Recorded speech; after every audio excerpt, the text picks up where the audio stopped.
Sometimes you have a psychological problem, to be honest with you. Because why? You're thinking too much. Your iman is weak. That's why you are suffering. When your iman is weak, you know what happens? You start thinking, what's going to happen to me, my future?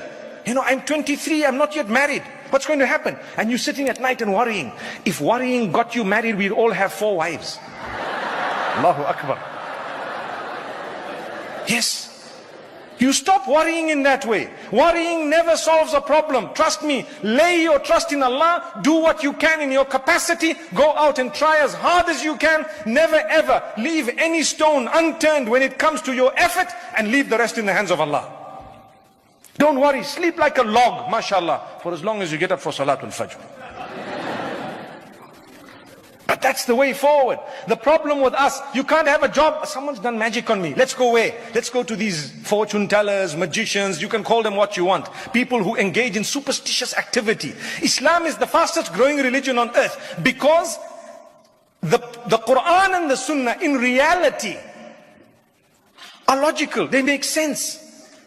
The minute you see superstition, the people won't want to accept Islam. Imagine someone wants to accept Islam and you tell them, when you have a problem, you must just go to these people. They will dangle an elastic band by your nose and make you sneeze 3 times. And you'll be okay. It happened to me and I was okay. How were you okay? You felt okay when you sneezed perhaps, but that was the devil making you feel okay, because he wanted to insult Allah. And he tells Allah subhanahu wa ta'ala, look, he laughs at us. Look at this guy. I made a fool of him. Do you know? I made a fool of him. I made him do something, pretending or thinking that he's going to be cured through that. And when you told him, I am a Shafi, he just turned away from that. What does Ibrahim alayhi salam say?